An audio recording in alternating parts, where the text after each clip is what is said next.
작은 아파트에서 에블린과 그녀의 10살 난 딸 소피아는 단둘이 살고 있었습니다. 남편이자 아빠는 그들이 첫 발걸음을 떼기도 전에 그들을 떠났습니다.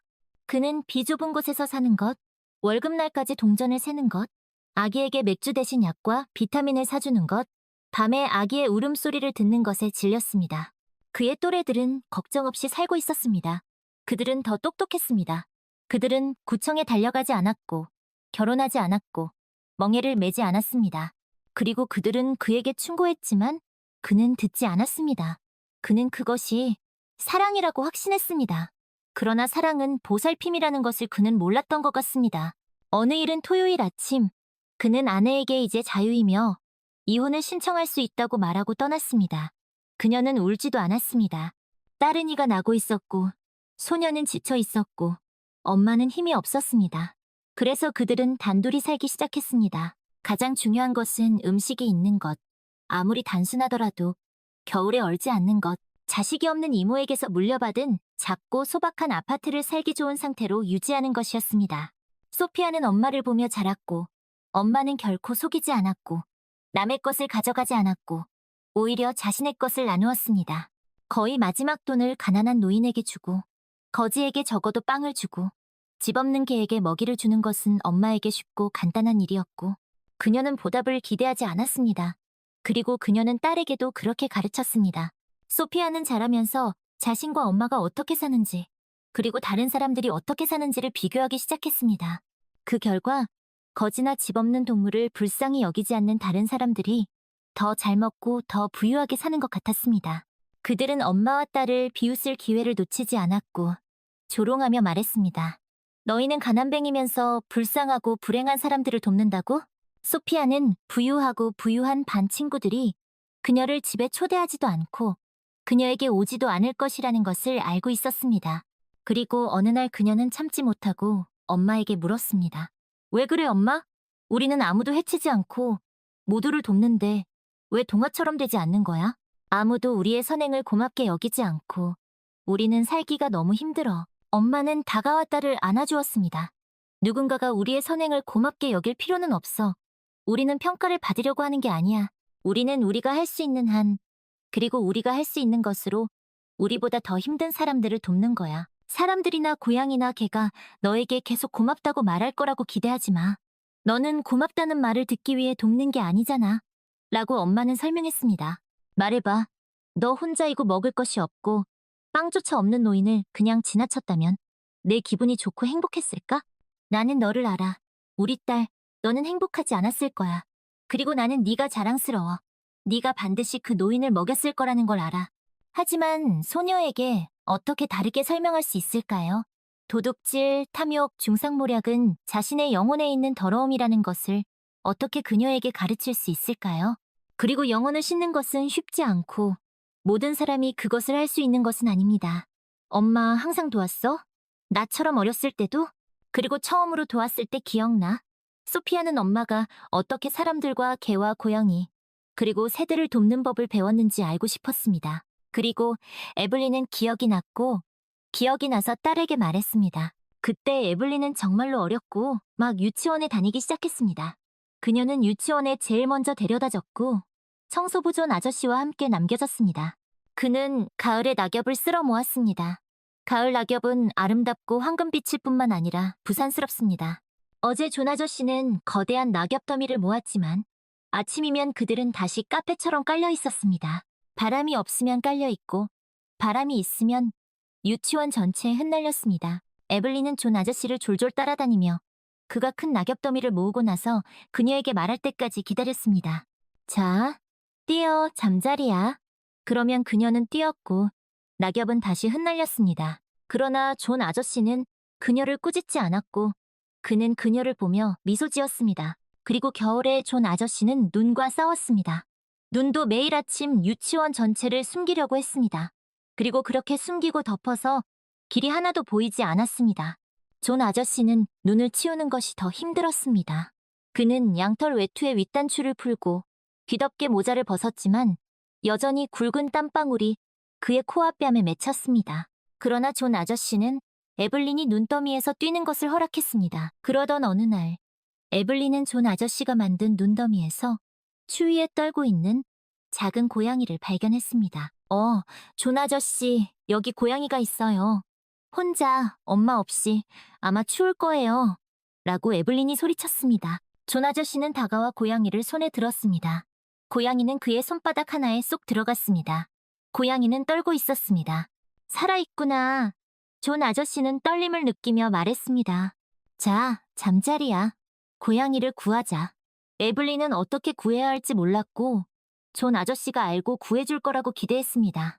존 아저씨는 목도리를 벗어 고양이를 감쌌다가 생각을 바꿔 주머니에서 털 안감이 있는 장갑 하나를 꺼내 고양이를 그 안에 넣고 에블린에게 주었고 자신은 부엌으로 가서 요리사들에게 갔다가 우유가 담긴 접시를 들고 돌아왔습니다. 고양이는 장갑을 떠나지 않고 작은 빨간 혀를 내밀며 우유를 핥기 시작했습니다. 이것 봐, 고양이가 살려고 해. 존 아저씨가 칭찬했습니다. 그 후 선생님이 와서 반을 열었고 다른 아이들이 오기 시작했고 에블린도 반에 들어가야 했습니다. 하루 종일 그녀는 고양이에 대해 생각하고 걱정했습니다. 존 아저씨의 장갑에서 도망치지 않았는지. 그러나 산책하러 나갔을 때 존 아저씨도 고양이도 없었습니다. 에블린은 그들을 찾았습니다.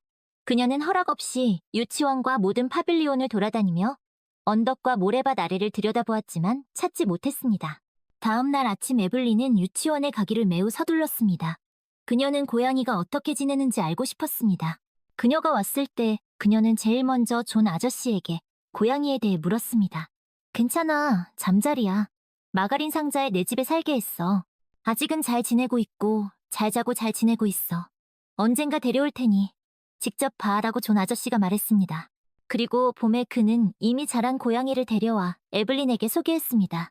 이 아이는 랩식이고 자기 이름을 이미 알고 있어. 자, 손에 들어봐.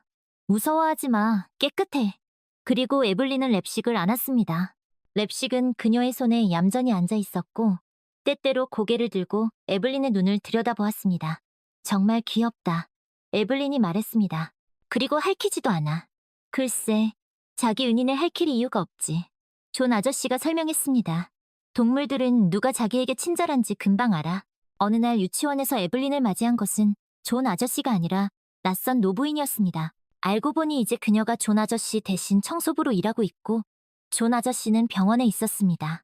에블린은 그녀에게 랩식은 어디 있어요?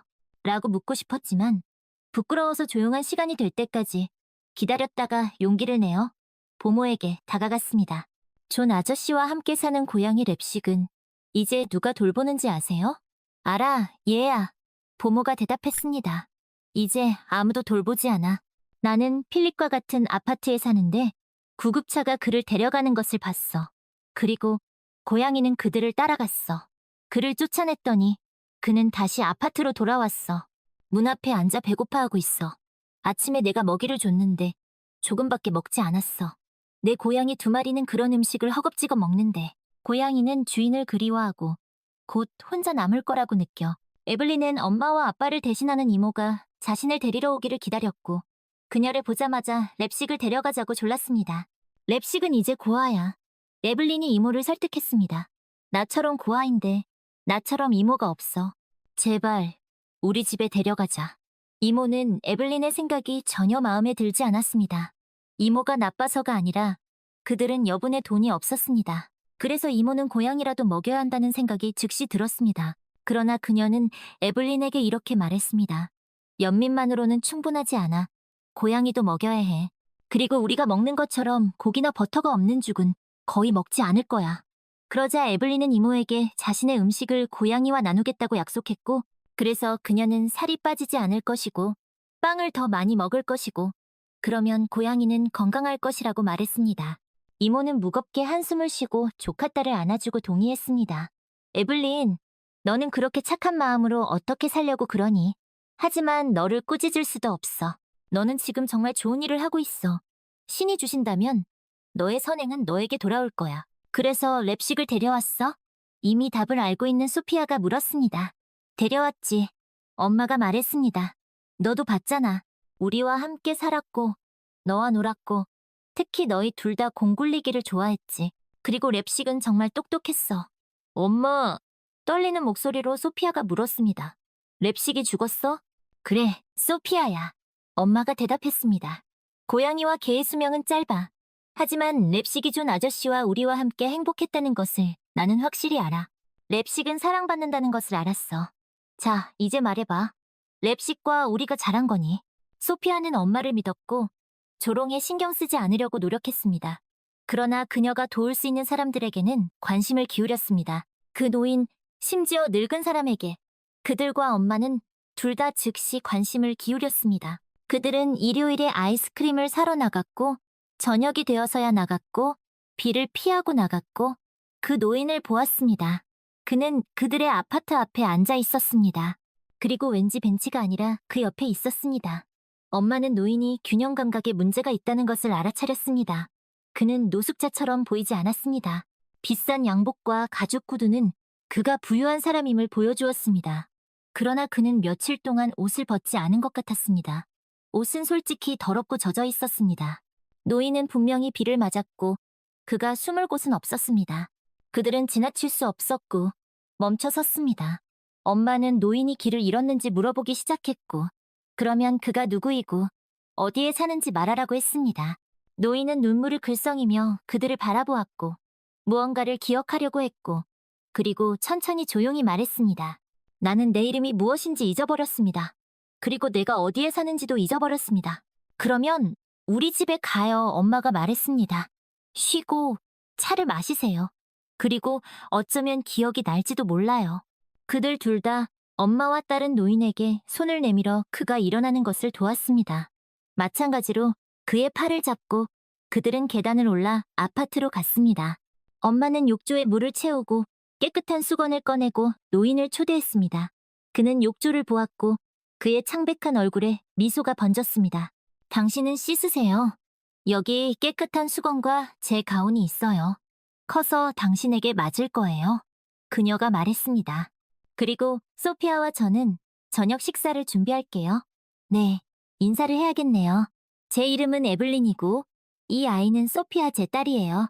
그리고 당신은요? 노인의 얼굴에서 미소가 사라졌습니다. 그가 자신의 이름을 기억하려고 애쓰고 있지만 기억하지 못하는 것이 분명했습니다. 하지만 괜찮아요. 엄마가 말했습니다. 당신은 반드시 기억할 거예요. 그리고 그동안 괜찮으시다면 우리는 당신을 그냥 할아버지라고 부를게요. 노인의 얼굴이 다시 밝아졌고 그는 고개를 끄덕였습니다.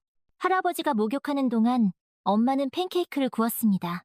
소피아는 꿀이 아직 충분히 남아있는 병을 꺼냈습니다. 그들은 주전자를 올리고 신선한 차를 우려냈습니다. 그리고 할아버지가 욕실에서 나왔고 깨끗하고 매우 기분이 좋았습니다. 그러나 노숙자는 아니었습니다. 아마도 교육을 받았고 지적일 것입니다. 소피아가 차를 따르는 동안 엄마는 할아버지의 모든 옷을 세탁했습니다. 이제 당신은 우리의 손님이에요. 욕실에서 나오며 엄마가 말했습니다. 우리 집에서 주무세요. 아침이면 당신의 옷이 마를 거예요. 그리고 함께 당신이 누구이고 어디에서 왔는지 기억해봐요. 그렇지 않으면 당신이 길을 잃었고 당신의 가족들이 걱정하고 당신을 찾고 있을까봐 두려워요. 할아버지는 엄마가 무슨 말을 하는지 이해한 것 같았습니다. 왜냐하면 그는 다시 씁쓸하게 고개를 저으며 말했습니다. 가족은 없어요. 그건 잘 기억해요. 아침에 그의 옷은 말랐습니다. 노인은 옷을 입고 에블린이나 그녀의 딸 소피아가 나타날 때까지 기다렸습니다. 그들을 보자 그는 떠나려고 했습니다. 그러나 에블린이 그를 막았습니다. 아무것도 기억하지 못하는데 어디로 가시려고요? 우리 집에 계세요. 아니면 우리가 당신을 화나게 했나요? 할아버지는 거의 울 뻔했습니다. 화나게 했냐고요? 당신들은 훌륭하고 친절한 사람들이에요. 하지만 왜 아무것도 기억하지 못하는 노인이 필요한가요? 하지만 모든 사람은 누군가에게 필요해요. 에블린이 확신에 차서 말했습니다. 당신은 우리에게 필요해요. 그래요. 소피아가 덧붙였습니다. 저는 할아버지가 없었어요. 하지만 이제 있어요. 당신이 떠나지 않는다면요. 노인은 수줍게 소녀에게 다가가 물었습니다. 소피아, 너를 쓰다듬어도 될까? 소피아는 그에게 몸을 기댔습니다. 그리고 그는 조심스럽게 떨리는 손으로 그녀의 머리카락을 쓰다듬었습니다.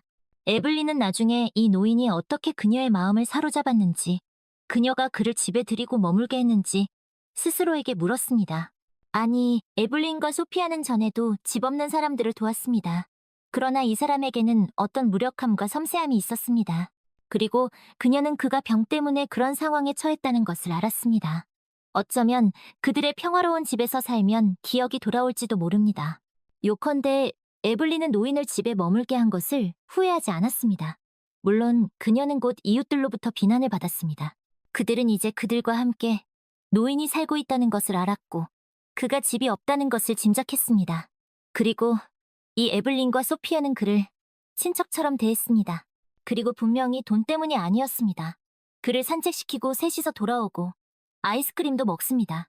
그리고 이 할아버지도 아이스크림을 먹습니다. 글쎄, 이 에블린은 정상인가요? 그리고 그들은 이제 일요일에 도시를 산책하고 아이스크림을 사는 것이 전통이 되었습니다. 가장 저렴한 것이지만 세 사람 모두에게 한 개씩. 오늘은 휴일이고 그들은 산책하러 나갑니다. 소피아는 공원 쪽으로 가자고 제안합니다. 모두 동의합니다. 그들은 이미 거의 공원에 도착했습니다. 이제 시립병원을 지나면 공원이 나옵니다. 그리고 갑자기 할아버지가 멈춥니다. 그는 병원 울타리를 유심히 바라보며 말합니다. 얘들아, 기억났어. 이 병원에 입원했었어. 그리고 여기서 도망쳤어. 왜냐하면, 그리고 그는 말을 멈췄습니다. 그들은 천천히 광장에 있는 빈 벤치로 걸어갔고 할아버지는 이야기를 시작했습니다. 그는 노숙자가 아니라 부유한 사람이고 큰 회사의 공동 소유주 중 한 명입니다. 그러나 그는 오랫동안 혼자 살았습니다. 두 아들과 아내를 잃었습니다. 아들들은 요트를 타다가 폭풍을 만났습니다. 해안과의 연락이 끊겼습니다. 그들을 찾았습니다. 그러나 3일 후에 뒤집힌 요트만 발견되었습니다. 아들들은 거의 한 달 후에 발견되었습니다. 그들을 찾는 한 달 동안 아내는 어떻게든 버텼습니다. 그러나 그들이 죽었다는 것을 알았을 때 그녀의 심장은 버티지 못했습니다.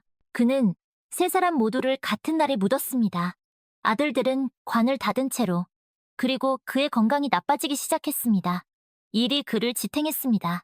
회사는 그의 지휘 아래 새로운 프로젝트를 개발하고 있었습니다. 그는 자신의 팀에서 일하는 사람들, 모두 가족이 있고 아이가 있는 사람들을 저버릴 수 없었습니다. 그래서 그는 이랬습니다. 그러나 이미 불면증이 시작되었습니다. 모든 주머니에 약이 있었습니다. 그는 잠을 몇 시간이라도 자고 싶어서 약을 세지 않고 먹었습니다. 그렇게 그는 병원에 실려갔습니다. 구급차가 그를 직장에서 바로 데려갔습니다. 그는 치료를 받았습니다. 그는 의사들의 말을 들었고 그들이 말하는 대로 모든 것을 했습니다. 그는 의사실 옆에 있는 독방에 누워 있었습니다. 그리고 어느 날 우연히 의사들이 그에게 최종 진단이 내려졌고 회복의 희망이 없다는 것을 어떻게 말할지 결정하는 것을 들었습니다. 그가 이것을 듣자마자 그의 머릿속에서 무언가가 찰칵 소리를 냈습니다. 그는 즉시 기억을 잃었습니다. 그는 병원에서 즉시 도망쳐야 한다는 것만 이해했습니다. 죽더라도 집에서 죽어야 했습니다. 그러나 그는 이미 어디로 가야 할지 몰랐고 자신의 이름도 주소도 회사 이름도 기억하지 못했습니다. 할아버지는 이제 자신의 이름과 주소, 회사를 말했습니다. 그러나 에블린에게 자신을 쫓아내지 말라고 부탁했습니다. 그리고 그는 또 물었습니다. 얘들아, 이제 너희가 내 집에서 살면 어떨까? 집이 크고 공간이 많아. 에블린은 소피아와 눈을 마주쳤고 딸이 동의한다는 것을 알았습니다. 그러나 할아버지의 진단명이 무엇인지 알아내야 했습니다. 그건 그렇고 그의 이름은 윌리엄 카터였습니다. 그리고 에블린은 자신의 계획을 말했습니다. 내일 그녀는 먼저 그의 회사에 갈 것이고 그곳에서 분명히 그를 찾고 있을 것입니다. 윌리엄 카터는 그녀의 말을 가로채며 말했습니다. 맞아요, 에블린.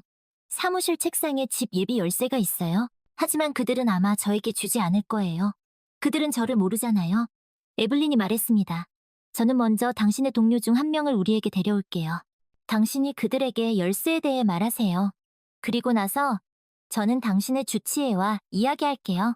어쩌면 당신이 뭔가 잘못 이해했을 수도 있고 당신의 병을 고칠 수 있을지도 몰라요. 윌리엄 카터는 자신이 치료될 수 있다는 것을 매우 의심하는 것 같았습니다. 그러나 에블린의 계획에 동의했습니다. 불행히도 그녀가 윌리엄 카터의 동료 중 한 명과 함께 간 병원에서는 그 병이 불치병이라는 것을 확인해 주었습니다. 그리고 기억 상실 후에는 병이 진행될 것입니다. 게다가 기억은 잠시 회복되었다가 다시 사라질 것입니다. 윌리엄 카터에게는 지속적인 관리가 필요합니다. 기억 상실은 갑자기 공격할 수 있습니다. 그리고 그 결과는 분명합니다. 에블린은 윌리엄 카터를 떠나지 않기로 결정했습니다. 그녀는 그에게 이제 간병인이 필요하다는 것을 알고 있었습니다. 다른 사람의 도움 없이는 그는 해낼 수 없습니다. 그러나 그녀가 어떻게 그를 돕지 않을 수 있겠습니까? 그리고 에블린은 윌리엄 카터의 제안을 받아들여 소피아와 함께 그의 집으로 이사했습니다. 의사들과 연락을 유지하기로 합의했습니다. 다음 날 에블린과 소피아는 필요한 물건을 챙기고 그들을 데리러 회사에서 보낸 차를 기다렸고 그들은 떠났습니다. 에블린은 윌리엄 카터의 비서와 그들이 소피아와 함께 살던 아파트를 임대한다는 광고를 내기로 합의했습니다. 에블린은 간병비를 받을 생각이 없었지만 일을 그만두어야 했습니다. 따라서 임대료는 그녀의 수입이 될 것입니다. 일주일 후 에블린의 아파트에 젊은 부부가 세입자로 들어왔습니다. 에블린은 간병인이자 요리사, 그리고 윌리엄 카터의 말벗이 되었습니다. 소피아는 손녀 역할을 계속했습니다. 윌리엄 카터의 상태가 좋으면 그들은 책을 읽거나 컴퓨터를 했습니다. 에블린은 기억 상실이 돌아올까봐 두려워했지만 아직까지는 모든 것이 정상이었습니다. 그동안 그녀는 윌리엄 카터와 더욱 가까워졌습니다. 그와 함께 일했던 동료들이 찾아와 그와 너무 오래 있으면 그를 꾸짖었고 그를 너무 힘들게 하지 말라고 암시했습니다. 그리고 나서 기억 상실 발작이 잇따라 일어났습니다. 방금 전까지만 해도 윌리엄 카터는 모든 것을 이해하고 기억했지만 5분 후에는 그의 눈에 두려움이 가득했고 그들과 소피아, 자신의 집을 전혀 알아보지 못했습니다. 그러나 그는 글을 쓸 줄 알았고 문법에 맞게 썼습니다. 그리고 에블린은 의사들이 권고한 대로 그에게 자신에게 편지나 메모를 쓰도록 강요하기 시작했습니다. 그녀의 말을 받아 적으며 윌리엄 카터는 자신이 누구인지, 누가 그와 함께 있는지, 그에게 무슨 일이 일어났는지, 그리고 그가 병원에 가기 전에 어떻게 살았는지 썼습니다. 에블린은 이 메모들을 파일에 보관했고 그가 기억을 되찾았을 때 그에게 읽어주었습니다. 윌리엄 카터는 자신의 글씨를 알아보고 더 빨리 자신을 기억했습니다. 어느 날 윌리엄 카터는 다니엘 스미스라는 사람을 불러달라고 부탁했습니다. 그는 그와 함께 서재에 틀어박혀 무언가 이야기를 나누었습니다. 그 후 다니엘 스미스는 떠났고 거의 즉시 윌리엄 카터는 발작을 일으켰습니다. 이번에는 그가 직접 종이와 펜을 들고 무언가를 쓰기 시작했습니다. 에블린에게 마지막 메모를 읽지 말라고 부탁하며 농담했습니다. 이건 내가 어떤 아가씨에게 쓴 편지 같은 거야. 가장 세심한 관리와 모든 최고의 약물에도 불구하고 질병은 이미 승리를 선언했습니다. 그리고 누구보다도 윌리엄 카터 자신이 그것을 가장 잘 알고 있었습니다. 어느 날 저녁 그는 에블린에게 자신을 거실로 데려다주고 소피아를 불러달라고 부탁했습니다. 그는 그들에게 이제 그들이 그의 가족이 되었다고 말하고 싶었고 그의 아들과 아내가 살아있었다면 그들도 이 두 소녀를 윌리엄 카터가 에블린과 소피아를 부르던 것처럼 친척이자 가까운 사람으로 인정했을 것이라고 확신했습니다. 그리고 그는 그들에게 자신의 상속자가 되어달라고 부탁했습니다. 다른 상속자는 없습니다. 그리고 그들은 그의 가장 친한 친구이자 조력자입니다. 그래서 그는 그들이 자신의 모든 재산과 저축을 상속받기를 원합니다. 에블린은 화가 났습니다. 당신을 알아보지 못하겠어요. 윌리엄 카터 씨, 포기하시는 건가요? 그리고 소피아는 울음을 터뜨렸습니다. 할아버지 없이 살고 싶지 않아요. 윌리엄 카터는 손짓으로 소피아를 불렀습니다. 세상에서 가장 착하고 가장 좋은 아이, 소피아. 네가 나를 기억하는 한 나는 떠나지 않을 거야. 그리고 얘야 약속해줘. 너는 항상 믿을 거야.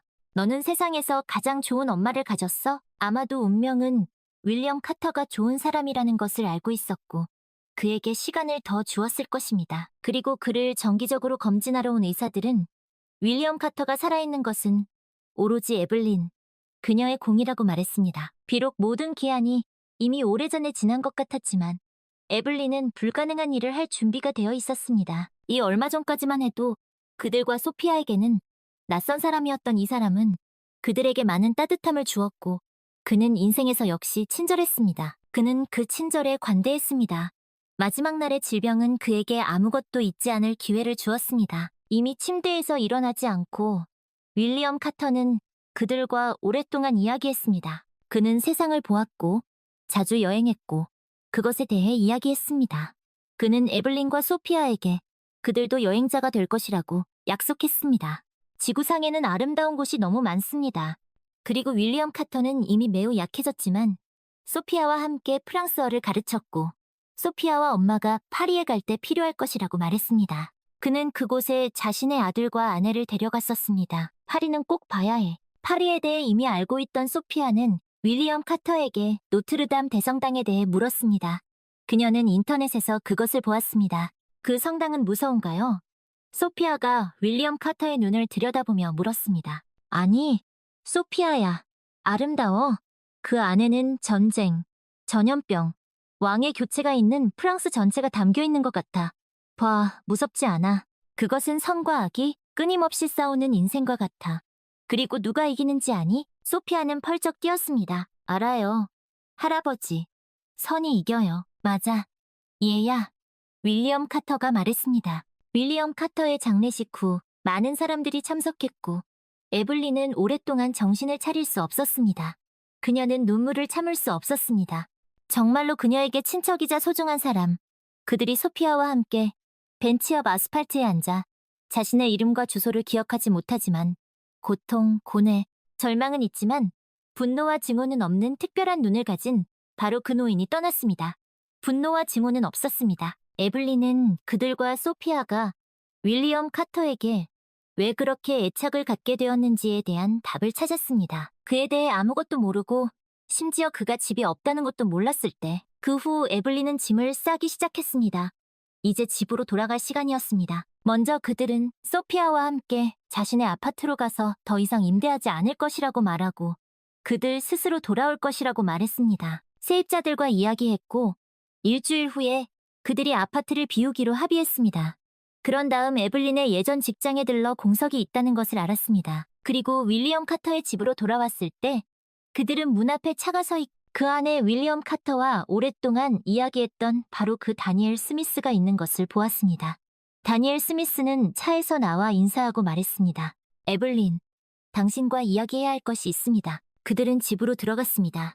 다니엘 스미스는 폴더에서 윌리엄 카터가 썼지만 그때 에블린에게 읽지 말라고 부탁했던 메모를 꺼냈습니다. 그리고 이제 다니엘 스미스는 그녀에게 이 메모를 주었고 에블린은 읽었습니다. 지금 나는 혼자가 아닙니다. 나와 함께 2명의 훌륭한 소녀가 있습니다. 사실 그들은 엄마와 딸, 에블린과 소피아입니다. 그들은 나에게 누구입니까? 형식적으로는 완전히 낯선 사람들입니다. 그리고 이 낯선 소녀들은 내가 이름 없이 죽는 것을 허락하지 않았습니다. 그들은 나에게 생명을 연장해 주었고 이 삶은 좋았습니다. 나는 그들에게 필요했습니다. 그리고 그들이 나에게 얼마나 필요했는지 나는 나에게 남은 시간이 많지 않다는 것을 알고 있습니다. 유언장은 내가 쓸 것입니다. 다니엘 스미스가 그것을 작성할 것입니다. 그러나 유언장에는 내가 이 소녀들에게 얼마나 감사한지 쓰는 것이 관례가 아닙니다. 나는 그들이 알기를 바랍니다. 나는 그들에게 모든 것에 대해 특히 내가 혼자가 아니고 혼자 떠나지 않을 것이라는 것에 대해 매우 감사합니다. 에블린은 눈물을 참을 수 없었습니다. 우세요? 에블린. 우세요. 다니엘 스미스가 말했습니다. 곧 윌리엄 카터의 유언장을 공개하기 위해 당신을 초대할 것입니다. 그는 당신이 아무것도 요구하지 않을 것이라고 나에게 말했고 당신이 그냥 이 집을 닫고 당신의 아파트로 떠날까봐 걱정했습니다. 그의 이름으로 이것을 하지 말라고 부탁드립니다. 이 집과 윌리엄 카터의 모든 재산은 곧 법에 따라 당신의 것이 될 것입니다. 이제 여기서 살아야 합니다.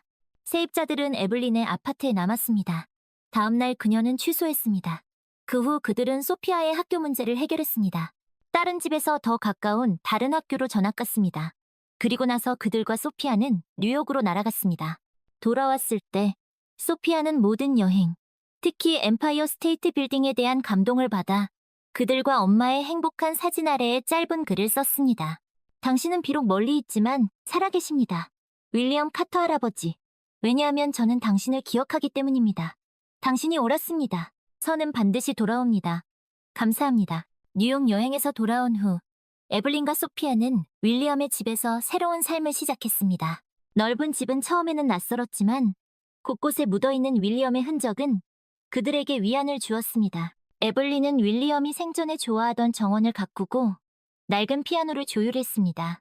소피아는 윌리엄의 서재에서 책을 읽으며 그가 들려주던 이야기들을 떠올렸습니다. 에블린은 윌리엄의 유언대로 그의 재산을 의미 있게 사용하기로 결심했습니다. 가장 먼저 그녀는 자신이 일하던 도서관에 윌리엄의 이름으로 기금을 마련했습니다. 그 기금은 형편이 어려운 아이들이 책을 마음껏 읽을 수 있도록 돕는 데 사용될 것입니다. 또한 에블린은 윌리엄이 앓았던 알츠하이머병 연구를 지원하기 위해 병원에도 기부했습니다. 그녀는 윌리엄과 같은 고통을 겪는 사람들이 줄어들기를 바랐습니다. 소피아는 윌리엄과의 약속을 잊지 않았습니다. 그녀는 학교 공부를 열심히 했고 특히 음악에 재능을 보였습니다. 윌리엄의 낡은 피아노는 이제 소피아의 보물이 되었습니다. 그녀는 윌리엄이 가르쳐준 곡들을 연습하며 그를 추억했습니다.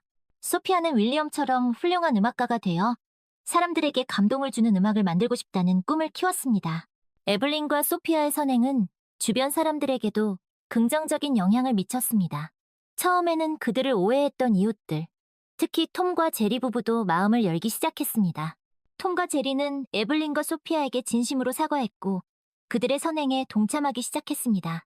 톰은 윌리엄의 정원을 가꾸는 일을 도왔고 제리는 소피아에게 맛있는 간식을 만들어 주었습니다. 다니엘은 윌리엄의 유언 집행을 마무리한 후에도 에블린과 소피아의 든든한 조력자가 되어주었습니다. 그는 법적인 문제뿐만 아니라 그들의 삶에 필요한 여러 가지 조언을 아끼지 않았습니다. 에블린은 다니엘에게서 윌리엄의 모습을 발견했고 그에게 깊은 신뢰와 감사를 느꼈습니다. 어느 날 에블린은 윌리엄의 서재를 정리하다가 오래된 편지 뭉치를 발견했습니다. 그 편지들은 윌리엄이 젊은 시절 아내와 주고받았던 연애 편지였습니다. 에블린은 조심스럽게 편지를 읽으며 윌리엄의 젊은 시절과 그의 아름다운 사랑 이야기를 알게 되었습니다. 편지에는 윌리엄의 음악에 대한 열정과 가족에 대한 사랑이 고스란히 담겨 있었습니다. 에블린은 윌리엄의 삶을 더 깊이 이해하게 되었고 그를 더욱 존경하게 되었습니다. 에블린은 윌리엄의 편지들을 소중히 간직하기로 했습니다. 그리고 언젠가 소피아가 어른이 되면 이 편지들을 보여주며 윌리엄의 이야기를 들려줄 것입니다. 그녀는 소피아가 윌리엄의 삶을 통해 진정한 사랑과 행복의 의미를 배우기를 바랐습니다. 시간이 흘러 소피아는 훌륭한 음악가로 성장했습니다. 그녀는 윌리엄의 바람대로 자신의 음악을 통해 사람들에게 희망과 위로를 전했습니다. 에블린은 그런 소피아를 자랑스럽게 지켜보았습니다. 그녀는 윌리엄과의 만남이 자신과 소피아에게 얼마나 큰 축복이었는지 다시 한번 깨달았습니다. 어느 늦은 저녁, 에블린은 윌리엄이 좋아하던 정원에 앉아 저녁 노을을 바라보았습니다. 그녀의 곁에는 소피아가 있었습니다. 두 사람은 말없이 아름다운 풍경을 감상했습니다. 그때 에블린은 윌리엄이 자신에게 마지막으로 남겼던 말을 떠올렸습니다. 에블린, 소피아, 너희는 나의 가족이야. 너희를 만난 건 내 인생 최고의 행운이었어. 항상 행복하길 바란다. 에블린은 눈가에 맺힌 눈물을 닦으며 조용히 속삭였습니다. 할아버지, 우리도 할아버지를 만나서 정말 행복했어요. 할아버지의 사랑 잊지 않을게요. 그리고 할아버지의 바람대로 우리 정말 행복하게 살게요. 소피아도 에블린의 손을 꼭 잡으며 미소 지었습니다. 그들의 마음속에는 윌리엄에 대한 감사와 사랑이 가득했습니다. 그리고 그들은 알았습니다. 윌리엄은 비록 이 세상에 없지만 그들의 마음속에 영원히 살아있다는 것을, 그리고 그가 남긴 사랑과 선행은 앞으로도 오랫동안 그들과 그들이 돕는 사람들의 삶을 밝게 비출 것입니다. 에블린은 윌리엄의 유산을 통해 얻은 재정적 여유를 바탕으로 오랫동안 꿈꿔왔던 작은 사업을 시작하기로 결심했습니다. 그녀는 윌리엄이 살던 집 근처에 작은 책방 겸 카페를 열었습니다. 책방의 이름은 윌리엄의 멜로디로 지었습니다. 윌리엄을 추억하고 그의 음악에 대한 사랑을 기리기 위해서였습니다. 윌리엄의 멜로디는 단순한 책방이 아니었습니다. 에블린은 그곳을 지역 주민들이 모여 책을 읽고 음악을 듣고 이야기를 나누는 문화 공간으로 만들고 싶었습니다. 그녀는 윌리엄의 피아노를 책방 한가운데에 놓았고 누구나 자유롭게 연주할 수 있도록 했습니다. 또한 지역 예술가들의 작품을 전시하고 작은 음악회를 열기도 했습니다. 소피아는 윌리엄의 멜로디에서 자원봉사를 하며 사람들에게 책을 추천해주고 피아노 연주를 들려주었습니다. 그녀는 윌리엄에게서 배운 음악적 재능을 마음껏 발휘했고 사람들은 그녀의 연주를 통해 위로와 감동을 받았습니다. 소피아는 윌리엄의 빈자리를 채워주는 음악의 힘을 느꼈고 음악가로서의 꿈을 더욱 확고히 했습니다. 윌리엄의 멜로디는 금세 지역 사회의 명소가 되었습니다. 사람들은 그곳에서 책과 음악을 통해 서로 소통하고 위로를 얻었습니다. 에블린은 윌리엄이 꿈꿨던 따뜻하고 인간적인 공동체의 모습을 윌리엄의 멜로디에서 실현하고 있었습니다. 그녀는 윌리엄이 자신에게 남겨준 것이 단순한 재산이 아니라 더 나은 세상을 만드는 데 기여할 수 있는 기회라는 것을 깨달았습니다. 어느 날 에블린은 책방을 찾은 손님으로부터 놀라운 이야기를 듣게 되었습니다. 그 손님은 윌리엄이 젊은 시절 재능 있는 음악가였지만 어려운 환경 때문에 꿈을 포기해야 했다는 것이었습니다. 윌리엄은 자신의 재능을 마음껏 펼치지 못한 것에 대한 아쉬움을 평생 간직하고 있었고, 그래서 젊은 음악가들을 돕는 일에 관심을 가졌던 것입니다. 에블린은 윌리엄의 과거를 알게 되면서 그를 더욱 깊이 이해하게 되었습니다. 그리고 자신이 윌리엄의 못다 이룬 꿈을 대신 이루어주고 있다는 생각에 큰 보람을 느꼈습니다. 그녀는 윌리엄의 멜로디를 통해 더 많은 젊은 음악가들을 지원하고 그들이 자신의 재능을 마음껏 펼칠 수 있도록 돕기로 결심했습니다. 시간이 흐르면서 윌리엄의 멜로디는 지역사회를 넘어 더 많은 사람들에게 알려지기 시작했습니다. 언론에서는 윌리엄과 에블린, 소피아의 이야기를 기적 같은 이야기로 소개했고, 많은 사람들이 그들의 이야기에 감동을 받았습니다. 윌리엄의 멜로디는 단순한 책방을 넘어 사랑과 나눔, 그리고 꿈을 이야기하는 희망의 공간으로 자리매김했습니다. 어느 날 에블린은 책방에서 우연히 한 젊은 음악가를 만나게 되었습니다. 그 음악가는 어려운 환경 속에서도 음악가의 꿈을 포기하지 않고 열심히 노력하고 있었습니다. 에블린은 그 음악가에게서 젊은 시절의 윌리엄을 보았습니다. 그녀는 그 음악가를 돕기로 결심했고 윌리엄의 멜로디에서 정기적으로 연주할 기회를 주었습니다. 또한 그가 음악 공부를 계속할 수 있도록 재정적인 지원도 아끼지 않았습니다. 그 젊은 음악가는 에블린의 도움 덕분에 자신의 재능을 마음껏 펼칠 수 있었습니다. 그는 윌리엄의 멜로디에서 연주하며 많은 사람들에게 감동을 주었고 점차 유명한 음악가로 성장했습니다. 그는 항상 에블린과 윌리엄에게 감사하는 마음을 잊지 않았고 자신도 언젠가 다른 사람들을 돕는 훌륭한 음악가가 되겠다고 다짐했습니다. 에블린은 그 젊은 음악가를 통해 윌리엄의 유산이 얼마나 가치 있는 것인지 다시 한번 깨달았습니다. 그녀는 윌리엄이 자신에게 준 선물이 단지 물질적인 풍요로움이 아니라 다른 사람의 삶을 변화시키고 세상을 더 나은 곳으로 만드는 힘이라는 것을 알았습니다. 세월이 흘러 에블린은 나이가 들었습니다. 하지만 그녀는 여전히 윌리엄의 멜로디를 운영하며 사람들에게 사랑과 나눔을 실천했습니다. 소피아는 유명한 피아니스트가 되었고 세계 곳곳을 다니며 연주회를 열었습니다. 그녀는 연주회 때마다 윌리엄에게서 배운 음악과 사랑의 정신을 사람들에게 전했습니다. 어느 날 에블린은 소피아와 함께 윌리엄의 묘지를 찾았습니다. 그들은 윌리엄의 묘비 앞에 꽃을 놓고 조용히 기도했습니다. 에블린은 윌리엄에게 말했습니다. 윌리엄, 당신이 우리에게 준 선물 정말 감사합니다. 당신 덕분에 우리는 행복하게 살 수 있었고 다른 사람들을 도울 수 있었습니다. 당신의 사랑과 헌신 영원히 기억할게요. 소피아도 윌리엄에게 말했습니다. 할아버지가 가르쳐주신 음악과 사랑 항상 마음에 새기고 살게요. 할아버지처럼 훌륭한 음악가가 되어서 사람들에게 희망과 위로를 주는 음악을 만들겠습니다. 에블린과 소피아는 윌리엄의 묘지를 떠나면서 다시 한번 다짐했습니다. 그들은 앞으로도 윌리엄의 정신을 이어받아 사랑과 나눔을 실천하며 살아갈 것입니다. 그리고 그들이 가는 곳마다 윌리엄의 멜로디는 영원히 울려 퍼질 것입니다. 에블린과 소피아가 윌리엄의 정신을 이어받아 사랑과 나눔을 실천하며 살아가는 동안 윌리엄의 멜로디는 더욱 번창했습니다. 책방은 단순히 책을 판매하는 곳을 넘어 지역사회의 문화중심지로 자리 잡았습니다. 다양한 연령층의 사람들이 모여 책을 읽고 음악을 감상하고 서로의 생각을 나누는 소통의 장이 되었습니다. 특히 에블린이 시작한 젊은 음악가들을 위한 지원 프로그램은 큰 성공을 거두었습니다. 재능 있는 젊은이들이 윌리엄의 멜로디에서 연주 기회를 얻었고 에블린의 재정적, 정서적 지원을 받으며 성장했습니다. 그들 중 일부는 세계적인 음악가로 발돋움하기도 했습니다. 그들은 항상 윌리엄과 에블린의 도움을 잊지 않았고 자신들이 받은 사랑을 다른 이들에게 베풀기 위해 노력했습니다. 소피아는 세계적인 피아니스트로 활동하면서도 윌리엄의 멜로디를 잊지 않았습니다. 그녀는 바쁜 일정 속에서도 틈틈이 책방을 찾아 사람들에게 피아노 연주를 들려주었습니다. 그녀의 연주에는 윌리엄에 대한 그리움과 감사의 마음이 담겨 있었고 듣는 이들에게 깊은 감동을 선사했습니다. 어느 날 소피아는 윌리엄의 멜로디에서 특별한 연주회를 열기로 했습니다. 윌리엄의 기일을 맞아 그를 추모하고 그의 음악 정신을 기리는 연주회였습니다. 소피아는 윌리엄이 작곡한 곡들과 그가 생전에 좋아했던 곡들을 연주했습니다.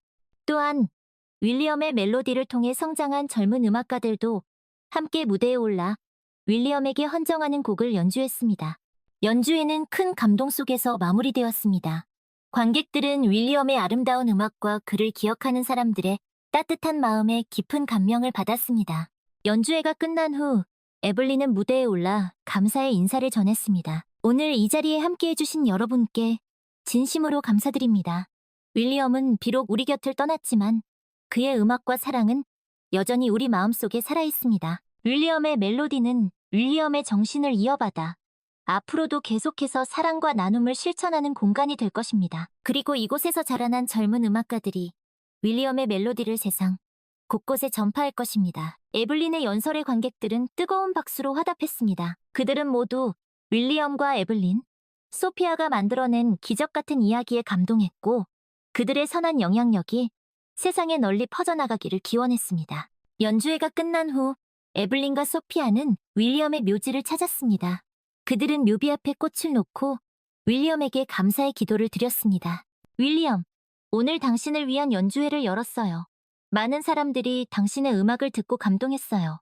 당신이 우리에게 남겨준 사랑과 헌신, 영원히 잊지 않을게요. 그리고 당신의 멜로디가 세상 곳곳에 울려 퍼질 수 있도록 우리도 계속 노력할게요. 소피아도 윌리엄에게 말했습니다. 할아버지, 오늘 연주회 정말 좋았어요. 할아버지가 가르쳐주신 대로 저도 사람들에게 희망과 위로를 주는 음악가가 될게요. 할아버지, 사랑해요. 에블린과 소피아는 윌리엄의 묘지를 떠나면서 다시 한번 다짐했습니다. 그들은 앞으로도 윌리엄의 정신을 이어받아 사랑과 나눔을 실천하며 살아갈 것입니다. 그리고 그들이 가는 곳마다 윌리엄의 멜로디는 영원히 울려 퍼질 것입니다. 그 멜로디는 사람들의 마음속에 희망과 사랑의 씨앗을 심고 세상을 더욱 아름답게 만들어갈 것입니다. 윌리엄이 남긴 유산은 그렇게 영원히 살아 숨쉴 것입니다. 시간이 흘러 에블린은 노년기에 접어들었습니다. 그녀는 여전히 윌리엄의 멜로디를 운영하며 지역사회에 봉사하는 일에 열정을 쏟았습니다. 그녀의 헌신적인 노력 덕분에 윌리엄의 멜로디는 단순한 책방을 넘어 지역 주민들에게 없어서는 안 될 소중한 공간으로 자리매김했습니다. 어느 날 에블린은 윌리엄의 멜로디를 처음 방문했을 때부터 알고 지내던 단골 손님으로부터 뜻밖의 제안을 받았습니다. 그 손님은 에블린의 오랜 팬이자 후원자였고 윌리엄의 멜로디가 걸어온 길에 깊은 감명을 받은 사람이었습니다. 그는 에블린에게 윌리엄의 멜로디를 더 많은 사람들에게 알리고 그 정신을 전 세계로 확장시키는 것이 어떻겠냐고 제안했습니다. 에블린은 처음에는 망설였습니다. 그녀는 자신의 작은 책방이 그렇게 큰 영향력을 가질 수 있을 것이라고 생각하지 않았습니다. 하지만 그 손님의 진심 어린 설득과 윌리엄의 정신을 더 널리 알리고 싶다는 소망이 그녀의 마음을 움직였습니다. 에블린은 윌리엄의 멜로디 재단을 설립하기로 결심했습니다. 이 재단은 윌리엄의 음악 정신을 계승하고 전 세계에 재능 있는 젊은 음악가들을 발굴하고 지원하는 것을 목표로 했습니다.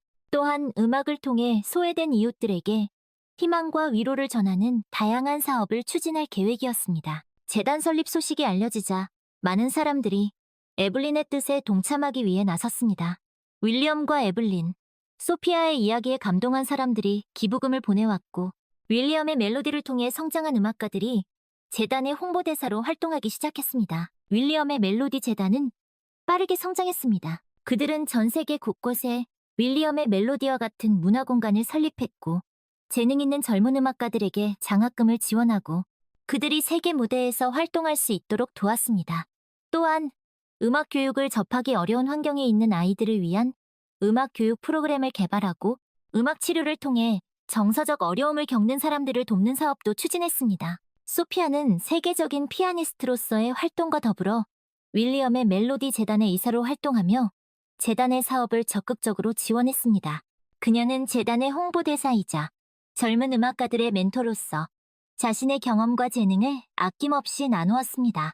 어느 날 에블린은 윌리엄의 멜로디 재단이 주최하는 자선 음악회에 참석했습니다. 그 음악회는 재단을 통해 성장한 젊은 음악가들이 전 세계에서 모여 윌리엄에게 헌정하는 공연을 펼치는 자리였습니다. 에블린은 객석에 앉아 젊은 음악가들의 열정적인 연주를 감상했습니다. 그들의 연주에는 윌리엄의 음악 정신과 에블린과 소피아의 사랑과 헌신이 고스란히 담겨 있었습니다. 에블린은 눈시울을 붉히며 윌리엄을 떠올렸습니다. 그녀는 윌리엄이 이 모습을 본다면 얼마나 기뻐할지 상상했습니다. 그리고 자신이 윌리엄의 유산을 통해 얼마나 많은 사람들에게 희망과 감동을 줄 수 있었는지 새삼 깨달았습니다. 음악회가 끝난 후 에블린은 무대에 올라 감사의 인사를 전했습니다. 오늘 이 자리에 함께 해주신 여러분께 진심으로 감사드립니다. 윌리엄은 세상을 떠났지만 그의 음악과 사랑은 여전히 우리 마음속에 살아있습니다. 윌리엄의 멜로디 재단은 윌리엄의 정신을 이어받아 앞으로도 계속해서 음악을 통해 세상의 희망과 사랑을 전파할 것입니다. 그리고 이곳에서 자라난 젊은 음악가들이 윌리엄의 멜로디를 전 세계 곳곳에 울려 퍼지게 할 것입니다. 에블린의 연설의 관객들은 뜨거운 박수로 화답했습니다. 그들은 모두 윌리엄과 에블린, 소피아가 만들어낸 기적 같은 이야기에 감동했고 그들의 선한 영향력이 세상에 널리 퍼져나가기를 기원했습니다. 에블린은 이제 더 이상 혼자가 아니었습니다. 그녀의 곁에는 윌리엄의 정신을 함께 이어갈 수많은 사람들이 있었습니다. 윌리엄의 멜로디 재단은 앞으로도 계속 성장할 것이고 윌리엄의 이름은 영원히 기억될 것입니다. 그리고 그가 남긴 사랑과 헌신의 멜로디는 세상을 더욱 아름답게 만들어갈 것입니다. 윌리엄의 멜로디 재단은 전 세계적으로 뻗어나가며 음악을 통해 희망과 사랑을 전하는 일에 앞장섰습니다. 재단을 통해 성장한 젊은 음악가들은 세계 각지에서 활발하게 활동하며 윌리엄의 음악 정신을 널리 알렸습니다. 그들은 재능 기부를 통해 소외된 지역의 사람들에게 음악을 선물했고 음악 교육 프로그램을 통해 아이들에게 꿈과 희망을 심어주었습니다. 에블린은 재단의 성장을 지켜보며 윌리엄과의 약속을 지켰다는 뿌듯함을 느꼈습니다. 그녀는 자신의 삶이 윌리엄을 만나기 전과 후로 완전히 달라졌다는 것을 깨달았습니다. 윌리엄은 그녀에게 사랑과 나눔의 진정한 의미를 가르쳐 주었고 그녀의 삶을 더욱 풍요롭고 가치 있게 만들어 주었습니다. 어느 날 에블린은 소피아와 함께 윌리엄이 생전에 좋아하던 공원을 찾았습니다. 그곳은 윌리엄과 처음 만났던 곳이자 그와 함께 아름다운 추억을 쌓았던 곳이었습니다. 에블린과 소피아는 벤치에 앉아 윌리엄과의 추억을 회상했습니다. 엄마, 할아버지가 지금 우리의 모습을 보시면 정말 기뻐하실 거예요. 소피아가 말했습니다. 그렇겠지. 윌리엄은 우리에게 정말 큰 선물을 주고 갔어. 그 선물을 통해 우리는 많은 사람들에게 희망과 사랑을 전할 수 있었지. 에블린이 대답했습니다. 할아버지 덕분에 저는 음악가의 꿈을 이룰 수 있었어요. 그리고 할아버지의 정신을 이어받아 저도 다른 사람들을 돕는 음악가가 되고 싶어요. 그래, 소피아. 너는 분명히 훌륭한 음악가가 될 거야. 그리고 윌리엄의 멜로디를 전 세계에 울려 퍼지게 할 거야. 에블린과 소피아는 서로의 손을 꼭 잡았습니다. 그들은 윌리엄이 남긴 유산이 자신들의 삶을 얼마나 변화시켰는지, 그리고 그 유산을 통해 얼마나 많은 사람들에게 긍정적인 영향을 미칠 수 있었는지 다시 한번 깨달았습니다. 그때 에블린은 문득 윌리엄이 자신에게 했던 말을 떠올렸습니다. 에블린, 당신은 내가 만난 가장 아름다운 사람입니다. 당신의 선함과 따뜻함은 세상을 바꿀 수 있는 힘을 가지고 있어요. 에블린은 윌리엄의 말이 옳았다는 것을 깨달았습니다. 그녀는 윌리엄을 만나기 전까지는 자신의 선함이 얼마나 큰 힘을 가지고 있는지 알지 못했습니다. 하지만 윌리엄은 그녀의 잠재력을 알아봐 주었고 그녀가 자신의 선함을 통해 세상을 변화시킬 수 있도록 이끌어 주었습니다. 에블린은 윌리엄에게 진심으로 감사했습니다. 윌리엄은 그녀의 삶에 찾아온 가장 큰 축복이었고 그녀에게 진정한 행복을 선물해준 사람이었습니다. 에블린은 윌리엄의 사랑과 헌신을 영원히 잊지 않을 것이라고 다짐했습니다. 에블린과 소피아는 공원을 떠나면서 다시 한번 다짐했습니다. 그들은 앞으로도 윌리엄의 정신을 이어받아 사랑과 나눔을 실천하며 살아갈 것입니다. 그리고 그들이 가는 곳마다 윌리엄의 멜로디는 영원히 울려 퍼질 것입니다. 그 멜로디는 사람들의 마음속에 희망과 사랑의 씨앗을 심고 세상을 더욱 아름답게 만들어갈 것입니다. 에블린은 이제 노년의 지혜와 경험을 바탕으로 윌리엄의 멜로디 재단을 더욱 발전시키기 위해 노력했습니다. 그녀는 젊은 음악가들의 멘토가 되어 그들이 윌리엄의 정신을 이어받아 음악을 통해 세상을 변화시킬 수 있도록 도왔습니다. 소피아는 세계적인 피아니스트로서의 명성을 이어가면서도 윌리엄의 멜로디 재단의 활동에 적극적으로 참여했습니다. 그녀는 재능 기부 연주회를 통해 재단의 기금을 모으고 젊은 음악가들을 위한 마스터 클래스를 열어 자신의 경험과 노하우를 전수했습니다.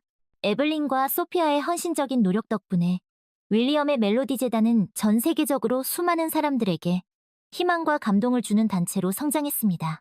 그들은 윌리엄이 남긴 사랑과 헌신의 멜로디를 세상 곳곳에 울려 퍼지게 했습니다. 그리고 그 멜로디는 영원히 사람들의 마음속에 남아 세상을 더욱 아름답게 만들어갈 것입니다. 윌리엄의 유산은 그렇게 영원히 살아 숨쉴 것입니다. 세월이 흘러 에블린은 아주 나이가 많은 할머니가 되었습니다. 하지만 그녀의 마음은 여전히 윌리엄을 향한 사랑과 감사로 가득 차 있었습니다. 그녀는 윌리엄의 멜로디 재단을 통해 수많은 사람들에게 희망을 주었고 윌리엄의 정신을 전 세계에 널리 알렸습니다. 어느 날 에블린은 자신의 삶을 되돌아보며 윌리엄과 함께했던 아름다운 추억들을 떠올렸습니다. 그녀는 윌리엄이 자신에게 남겨준 가장 큰 선물은 바로 사랑과 나눔의 가치를 깨닫게 해준 것이라는 것을 다시 한번 느꼈습니다. 에블린은 자신의 마지막 순간이 다가오고 있음을 직감했습니다. 그녀는 소피아를 불러 조용히 말했습니다. 소피아, 내 사랑하는 딸아. 이제 내가 윌리엄 곁으로 가야 할 때가 된 것 같구나. 소피아는 에블린의 손을 꼭 잡으며 눈물을 흘렸습니다. 엄마, 안 돼요. 아직 떠나시면 안 돼요. 소피아, 슬퍼하지 마라. 나는 윌리엄을 만나러 가는 것뿐이야. 그리고 나는 너를 항상 지켜보고 있을 거야. 엄마, 윌리엄 할아버지를 만나면 제 안부도 전해주세요. 할아버지가 정말 보고 싶어요. 그래, 그럴게. 그리고 소피아, 너에게 꼭 해주고 싶은 말이 있어. 너는 윌리엄과 내가 만난 가장 아름다운 사람이야. 너의 음악은 세상을 아름답게 만드는 힘을 가지고 있어. 그러니 앞으로도 계속해서 너의 아름다운 음악을 세상에 들려주렴. 그리고 윌리엄과 내가 가르쳐준 사랑과 나눔의 정신을 잊지 말아라. 네, 엄마. 약속할게요. 엄마 말씀대로 윌리엄 할아버지의 멜로디를 세상에 널리 울려 퍼지게 할게요. 에블린은 소피아의 손을 꼭 잡은 채 조용히 눈을 감았습니다. 그녀의 얼굴에는 평온함과 행복함이 가득했습니다. 그녀는 이제 윌리엄의 곁으로 돌아가 영원한 안식을 누릴 것입니다. 소피아는 에블린의 죽음에 깊은 슬픔을 느꼈지만 그녀가 남긴 유언을 잊지 않았습니다. 그녀는 어머니의 뜻을 이어받아 윌리엄의 멜로디 재단을 더욱 발전시키기 위해 노력했습니다. 그리고 윌리엄과 에블린에게서 배운 사랑과 나눔의 정신을 자신의 음악을 통해 세상에 널리 전파했습니다. 윌리엄의 멜로디 재단은 에블린의 사후에도 전 세계적으로 수많은 사람들에게 희망과 감동을 주는 단체로 성장했습니다. 재단을 통해 성장한 젊은 음악가들은 세계 각지에서 활발하게 활동하며 윌리엄의 음악 정신을 널리 알렸습니다. 그들은 재능 기부를 통해 소외된 지역의 사람들에게 음악을 선물했고 음악 교육 프로그램을 통해 아이들에게 꿈과 희망을 심어주었습니다. 소피아는 세계적인 피아니스트로서의 명성을 이어가면서도 윌리엄의 멜로디 재단의 활동에 적극적으로 참여했습니다. 그녀는 재능 기부 연주회를 통해 재단의 기금을 모으고 젊은 음악가들을 위한 마스터 클래스를 열어 자신의 경험과 노하우를 전수했습니다. 어느 날 소피아는 윌리엄의 멜로디 재단이 주최하는 자선 음악회에 참석했습니다. 그 음악회는 재단을 통해 성장한 젊은 음악가들이 전 세계에서 모여 윌리엄과 에블린에게 헌정하는 공연을 펼치는 자리였습니다. 소피아는 객석에 앉아 젊은 음악가들의 열정적인 연주를 감상했습니다. 그들의 연주에는 윌리엄과 에블린의 음악 정신과 그들을 향한 감사와 존경의 마음이 가득 담겨 있었습니다. 음악회가 끝난 후 소피아는 무대에 올라 감사의 인사를 전했습니다. 오늘 이 자리에 함께해 주신 여러분께 진심으로 감사드립니다. 윌리엄 할아버지와 어머니는 비록 우리 곁을 떠났지만 그분들이 남기신 사랑과 헌신의 멜로디는 여전히 우리 마음속에 살아있습니다. 윌리엄의 멜로디 재단은 그분들의 정신을 이어받아 앞으로도 계속해서 음악을 통해 세상의 희망과 사랑을 전파할 것입니다. 그리고 이곳에서 자라난 젊은 음악가들이 그 멜로디를 전 세계 곳곳에 울려 퍼지게 할 것입니다. 소피아의 연설의 관객들은 뜨거운 박수로 화답했습니다. 그들은 모두 윌리엄과 에블린, 그리고 소피아가 만들어낸 기적 같은 이야기에 감동했고 그들의 선한 영향력이 세상에 널리 퍼져나가기를 기원했습니다. 소피아는 이제 어머니 에블린의 뒤를 이어 윌리엄의 멜로디 재단을 이끌어 나가야 했습니다. 그녀는 윌리엄과 에블린이 자신에게 남겨준 사랑과 헌신의 유산을 전 세계 사람들과 함께 나누고 싶었습니다. 그리고 그 유산을 통해 세상을 더욱 아름답고 희망찬 곳으로 만들고 싶었습니다. 소피아는 윌리엄과 에블린을 생각하며 다시 한번 다짐했습니다. 그녀는 앞으로도 그들의 정신을 이어받아 사랑과 나눔을 실천하며 살아갈 것입니다. 그리고 그녀가 가는 곳마다 윌리엄과 에블린의 멜로디는 영원히 울려 퍼질 것입니다. 그 멜로디는 사람들의 마음속에 희망과 사랑의 씨앗을 심고 세상을 더욱 아름답게 만들어갈 것입니다. 윌리엄과 에블린의 유산은 그렇게 영원히 살아 숨쉴 것입니다.